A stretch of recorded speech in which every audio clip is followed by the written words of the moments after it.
नमस्कार दोस्तों, स्वागत है आपका मेरे YouTube चैनल पर। आज इस वीडियो में हम बात करेंगे कैसा रहा कर्मयोगी आवास योजना का रेस्पॉन्स। क्या ये स्कीम हिट हुई है या ये फ्लॉप हुई है। अभी हम इसमें डिटेल में बात करेंगे। जिस तरीके से मैं बताऊंगा उस तरीके से अभी तक किसी ने नहीं बताया YouTube पे। जिनका फ्लैट नहीं निकला उनको क्या करना है और आगे फ्यूचर में क्या हो सकता है, किस तरीके से फ्लैट आ सकते हैं। दोस्तों, getting the right flat matters more than getting a flat. सही फ्लैट लेना एक फ्लैट लेने से ज़्यादा इम्पोर्टेंस रखता है। जो मुझसे जुड़ते हैं, मेरे गाइडेंस लेते हैं या हमारे प्रीमियम मेंबर्स हैं, वो सही फ्लैट का चुनाव कर पा रहे हैं। तो शुरू करते हैं इस वीडियो को। दोस्तों, मैं हूं Varun Kohli, number 1 clarity giver on DDA flats.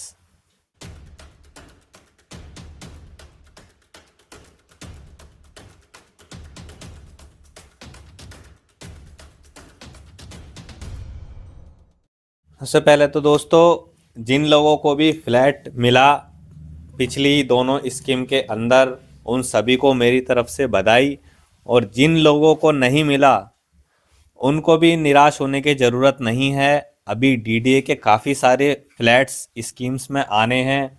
अभी फरवरी में भी स्कीम्स में फ्लैट ऐड होंगे और मार्च में भी ऐड हो सकते हैं।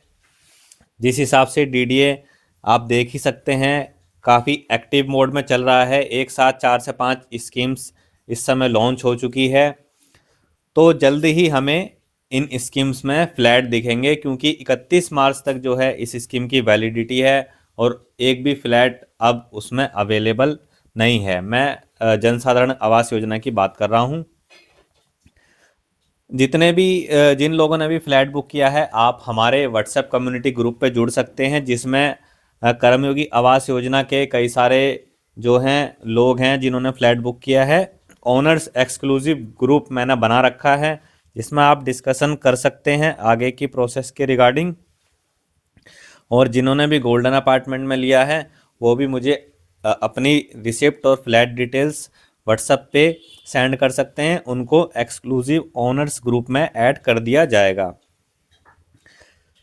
तो अब देखते हैं कैसा रहा मार्केट में रेस्पॉन्स कर्मयोगी पे। पहले हम बात करेंगे दोस्तों, कर्मयोगी स्कीम के अंदर 1 BHK फ्लैट आराम से 1 घंटे और 1.5 घंटे तक, यानी 12 बजे बुकिंग शुरू हुई, साइट बहुत स्मूथ चली और 1 बजे तक फ्लैट अवेलेबल थे। सोल्ड होते गए फ्लैट। 50% फ्लैट आधे घंटे में सोल्ड हो गए थे, बाकी 50% हमारे अगले 1 घंटे में सोल्ड हुए। पैनिक बाइंग भी बहुत हुई है। जैसा कि मैंने पहले भी कहा था कि भाई, अगर आप बुकिंग में एक्सपर्ट नहीं हो तो आपको किसी एक्सपर्ट से बुकिंग करा लेनी चाहिए।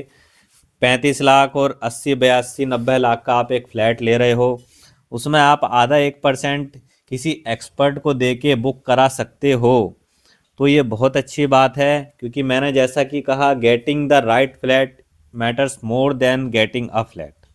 फ्लैट तो सभी ले लेंगे, लेकिन जो सही फ्लैट लेगा उसी की मार्केट में बाद में रीसेल में ज़्यादा वैल्यू होगी, रेंटल भी उसका ज़्यादा आएगा। तो पैनिक बाइंग बहुत लोगों ने करी, क्योंकि उनको पता नहीं था इतना अच्छा रेस्पॉन्स आएगा, खासकर 1 BHK के अंदर। They end up buying wrong flats. जो उन्होंने चूज़ किया था वो वह फ्लैट नहीं ले पाए। मेरी कई लोगों से बात हुई, ऐसा लगता है उस समय के सारे ही फ्लैट सोल्ड हो जाएंगे, बट जिन्होंने मेरी मेंबरशिप ले रखी है वो रिलैक्स बैठे थे और देख रहे थे कि इस स्कीम में क्या हो रहा है। तो वो सही रहे। बट जिन्होंने पैनिक में गलत बाय किया, अब अगर वो उसको सरेंडर करेंगे तो उनका बुकिंग अमाउंट रिफंड नहीं होगा। तो आगे सोच समझ के ही आप डिसीजन लें, आपको फ्लैट लेना है या नहीं। जिन्होंने पैनिक में बाइंग करी है, हो सकता है वो सरेंडर करें। हम बात करते हैं रेस्पॉन्स की। फर्स्ट डे में 1 BHK सारे सोल्ड हो गए, 100% सोल्ड। 2 BHK दोस्तों 48% सोल्ड हुए थे डे वन पे, 3 BH के हमारे 32% सोल्ड हुए थे। तो इसका मतलब क्या कि 1 BH के तो सारे सोल्ड हो गए, तो क्या स्कीम हिट हो गई है? दोस्तों स्कीम को अभी हिट नहीं कहा जा सकता, क्योंकि अगर मैं देखूं जो हाई एंड इनकम ग्रुप के लोग हैं उन्होंने अभी भी HIG और MIG का मैं टोटल कंबाइंड परसेंटेज काउंट करूं तो वो 48% आ रहा है। मतलब 48% फ्लैट सोल्ड हुए हैं 2 BH के और 3 BH के, दोनों को मैं कंबाइंड करूं तो। क्योंकि कर्मयोगी स्कीम दोस्तों आई ही इन लोगों के लिए थी कि 2 BH के और 3 BH के की सेल ज़्यादा हो। 1 BH के तो DDA के वैसे भी ऑलरेडी काफ़ी सेल हो रहे हैं, सेम यहाँ भी ये हुआ। 1 BH के सारे क्यों सोल्ड हुए? देखो 1 BH के तो मैंने भी सजेस्ट किया ही था, 6 बेनिफिट ऑफ इंक्रीजिंग प्राइस भी मैंने बताया था। कई लोगों ने खुद बुकिंग कर ली, इसी वजह से कर ली क्योंकि इन्वेस्टर बहुत हैवी इसमें नहीं आए। अगर ये EWS की कैटेगरी में 27-28 लाख में आता तो बहुत इन्वेस्टर आते, एंड यूज़र नहीं ले पाते। जो अपनी एक पहली प्रॉपर्टी बनाना चाह रहे थे वो नहीं बना पाते। जिसने भी 1 BH के लिया वो ठीक है, अच्छी बात है। लो टिकट साइज़ की प्रॉपर्टियां नहीं मिल पा रही है, अगर 35 लाख में उनको मिल गया तो ये बढ़िया है, एंड यूज़ के लिए कोई दिक्कत नहीं है। किसने लिए 1 BH के फ्लैट? दोस्तों जो फर्स्ट टाइम होम बायर्स हैं उन्होंने लिए हैं। Lower middle class, salaried class जो है उन्होंने एक अपनी छोटी प्रॉपर्टी बना ली है। जो सेफ्टी सीख करते हैं एंड यूज़र्स उन्होंने 1 BH के लिया है। इसका मतलब क्या होता है? एंट्री लेवल अफोर्डेबिलिटी नरेला में वर्क कर रही है। बायर जो है कंप्रोमाइज़ कर रहे हैं लोकेशन पे, क्यों? क्योंकि उन्हें ओनरशिप मिल रही है। लोकेशन कोई प्रॉमिसिंग आज की डेट में नहीं है, लेकिन उन्हें एक ओनरशिप मिल रही है, बाकी जगह वो नहीं ले पा रहे कि चलो कहीं ना कहीं हमारा एक घर बन गया। तो घर मिल रहा है ओवर द लाइफ स्टाइल। यहाँ पे कोई आपको लाइफ स्टाइल नहीं मिल रहा, सिर्फ एक आपके नाम पे आपको एक घर मिल रहा है। तो ये चीज़ बढ़िया है। Means strong demand exist at low ticket size only. Low ticket size पे ही स्ट्रॉन्ग डिमांड है अभी भी नरेला के अंदर। अगर मैं NCR की बात करूं तो दोस्तों अभी बिरला का प्रोजेक्ट लॉन्च हुआ था गुड़गांव में, 3.5 करोड़ में premium 2 BH K flat, all sold on day one. It means there are people paying crores for 2 BH K 3 BH K flats, but in Narela they are not even paying 85-90 lakh rupees for a 2 BH K flat. क्योंकि day one में जो 48% flat sold हुए हैं 2 BH के, और आज 3 दिन हो चुके हैं, 3 दिन के अंदर 53% तक आंकड़ा पहुंच चुका है 2 BH के का। 100% फ्लैट नहीं बिक पाएंगे इनके, अभी एक दो फ्लैट समझ लो डेली सोल्ड होते रहेंगे। अब 2 BH के का स्लो अब्जॉर्प्शन हो रहा है। इसका मतलब अपर मिडल इनकम बायर्स जो है वो हेजिटेट कर रहा है। अब क्या होता है, 85 लाख के प्राइस को द्वारका, रोहिणी, पीतमपुरा, इन सभी इलाकों से कंपेयर किया जाता है। तो जब इनसे कंपेयर करते हैं, खासकर सोनीपत से भी कंपेयर किया जाता है क्योंकि बिल्कुल टच में ही ये सिटी रहती है, तो लोकेशन वर्सेस प्राइस का मिसमैच बहुत हो जाता है। 35 लाख रुपए का कोई मिसमैच नहीं होता। 35 लाख में कहीं कोई प्रॉपर्टी इजीली नहीं आती, इसीलिए वो सारे फ्लैट बिके हैं। सोनीपत में भी 35 लाख में कोई फ्लैट नहीं आता, द्वारका में भी कोई फ्लैट 35 लाख में नहीं आता, इसीलिए सारे फ्लैट यहाँ पे सोल्ड हो गए। लेकिन जब आपका बजट 80-90 लाख रुपीस का होता है तो आपके लिए कई सारे दरवाजे खुल जाते हैं, यानी आप कई जगह पे प्रॉपर्टी ले सकते हैं। तो 2 BH के का अभी इतना बहुत अच्छा रेस्पॉन्स नहीं है। ये अगर 70-80% तक चला जाता तो बिल्कुल इसको हम स्ट्रॉन्ग डिमांड और एक सुपर हिट, सुपर हिट तो जब होती जब 100% बिकते, हम इसको हिट की कैटेगरी में ज़रूर रख सकते थे। 3 BHK 1.17 करोड़ के अंदर काफ़ी वीक रेस्पॉन्स रहा। ये की सिग्नल है आपका कि जो बायर्स हैं 1.17 करोड़ या 1.3 करोड़ वाले, वो पूछ रहे हैं जी नरेला में ही क्यों रहें, नरेला में ही क्यों हम प्रॉपर्टी लें इतने करोड़ की, क्या लाइफस्टाइल अपग्रेड मुझको मिलने वाला है, क्या सोशल इंफ्रास्ट्रक्चर मेरे को यहाँ पे मिलने वाला है। हाई इनकम जो बायर्स है वो प्रिफर करता है कि इस्टेब्लिश्ड सोशल सर्कल हो, स्कूल्स हो, हॉस्पिटल्स हो, मॉल्स हो, बेटर एग्जिट लिक्विडिटी हो। यहाँ पे एग्जिट लिक्विडिटी बहुत ही वीक है। आप में से जितनों ने भी लिया है कम से कम सोच के रखना कि इसको 5 साल से पहले आप नहीं निकाल पाओगे, इतना लॉन्ग होराइजन लेके चलना, ठीक है जी। कहीं आप सोचो कि हाँ जी 2-3 साल में ही मैं इसको बेच दूंगा, तो ये चीज़ नहीं होने वाली। लोअर टिकट साइज़ की बात अलग होती है, हायर टिकट साइज़ जितनी आप हायर टिकट पे जाते हो लिक्विडिटी उतनी ज़्यादा कम होती जाती है।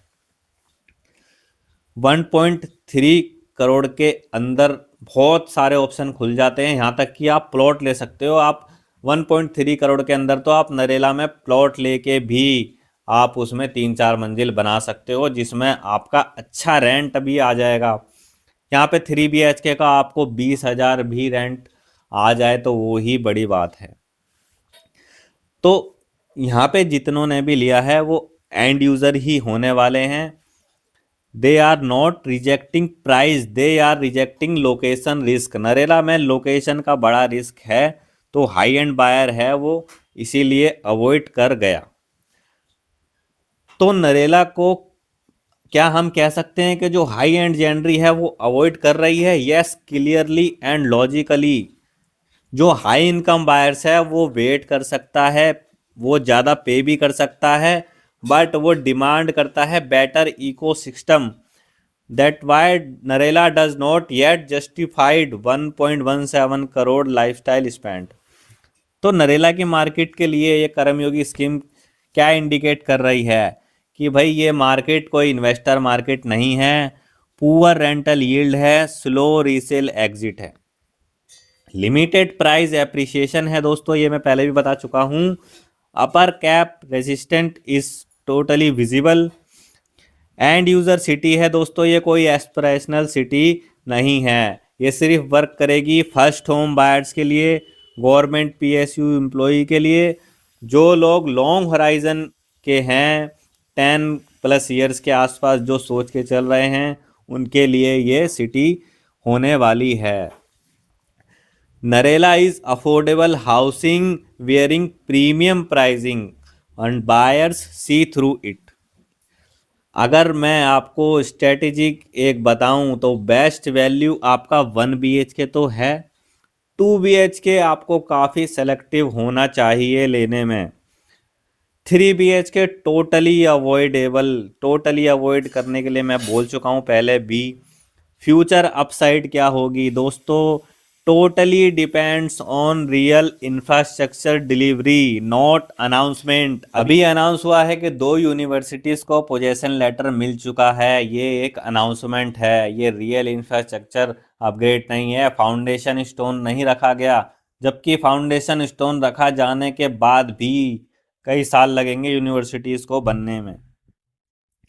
तो जितने भी एंड यूज़र्स ने लिया है कोई इशू नहीं है, क्योंकि वो रेंटल यील्ड ज़्यादा एक्सपेक्ट नहीं कर रहे होंगे कि भाई अपनी एक प्रॉपर्टी बन जाए, कोई दिक्कत नहीं है। लेकिन जितने भी इन्वेस्टर है be careful while buying a 2 BHK and 3 BHK flat. तो दोस्तों जो अभी गलत फ्लैट बाय कर गए हैं या जो फ्यूचर में बाय करने वाले हैं, तो उनको फिर से मेरी यही सलाह है। कुछ गवर्नमेंट एम्प्लॉयज़ होते हैं जो सोचते हैं जी हम तो बहुत एक्सपर्ट हैं, गवर्नमेंट एम्प्लॉय हैं, पढ़े लिखे हैं, लेकिन आप लोग इस फील्ड के एक्सपर्ट नहीं हो। ये स्कीम नरेला में किस तरीके से काम करती है इसको आपको अवेयर होना चाहिए। इसीलिए अगली बार जितने भी आप लोग हो किसी एक्सपर्ट से ही बुकिंग करा लेना, यही मेरी एडवाइस रहेगी। उसमें आपका आगे भी काफ़ी हैंड होल्डिंग हो जाता है। जो 1 BHK नहीं ले पाए वो वेट करें, अभी पॉकेट 13 आनी है और पॉकेट 6 भी आनी है कर्मयोगी स्कीम के अंदर। कब आती है, कब डीडीए निकालती है, ये देखने वाली बात है। फरवरी में आ जानी चाहिए एक पॉकेट, और अगली पॉकेट आपकी मार्च के अंदर आनी चाहिए। लेकिन इसके लिए क्या डीडीए वेट करेगा कि उसके सारे 2 BH के जो फ्लैट हैं पॉकेट 9 के वो पहले सेल हों, क्योंकि फिर ये अनसोल्ड ही रह जाएंगे। देखते हैं क्या डीडीए इसके अंदर अब स्टेप लेता है। दोस्तों 1 BH के कर्मयोगी के अंदर सारे ही सेल हो गए, तो इसका मतलब ये नहीं है कि जो 1 BH का प्राइस है वो जस्टिफाइड है या वो महंगा नहीं है। स्टिल वो नरेला की मार्केट के हिसाब से महंगा है, लेकिन लेने वाले लोग बहुत हैं। जैसे कि हम मल्टीप्लेक्स में जब मूवी देखने जाते हैं तो वहाँ पे कई तरीके की सीट्स होती हैं, प्रीमियम, लग्जरी, बालकनी। जैसे कि गोल्ड सीट होती है पीवीआर में 650 रुपये की, और 300 रुपये की भी एक सीट होती है जो सेम मूवी ही आपको देखने को मिलती है, लेकिन उसमें आपको प्रीमियम एक्सपीरियंस मिल जाता है। तो सेम यहीं पे ऐसा हुआ कि जो प्रीमियम रेट रखा गया 1 BH का, वो प्रीमियम सीट की तरह सेल हो गए। अफोर्डेबिलिटी कैटेगरी में थे, बाकी जगह नहीं मिल रही प्रॉपर्टी। देखो नरेला में सारे वही फ्लैट बिक रहे हैं जिस रेट पे आपको और कहीं कोई प्रॉपर्टी इस रेट पे नहीं मिलती। ये फैक्ट है। डीडीए की प्रॉपर्टी साफ सुथरी प्रॉपर्टी मिल रही है। और मेंबर्स ओनली वीडियो भी अब एक और आने वाली है नरेला के ऊपर, बहुत ही बढ़िया, जिसमें क्या नरेला में सिर्फ क्राउड बाइंग हो रही है या रियली में कुछ फ्यूचर में या अप्रिसिएशन होने वाला है, उस पर डिटेल में बात करी जाएगी। तो मेंबरशिप ले लेना, प्लेटिनम मेंबरशिप। उसके अलावा भी बहुत सारी उसमें आपको नॉलेज मिलने वाली है। तो कैसी लगी ये हमारी इंफॉर्मेटिव वीडियो बताएं, और चैनल को शेयर करें, लाइक करें, सब्सक्राइब करें। हमारे व्हाट्सएप कम्युनिटी ग्रुप से जुड़ें जिसमें हम इंफॉर्मेशन और एडवाइस देते रहते हैं। मिलते हैं अगली वीडियो में। धन्यवाद।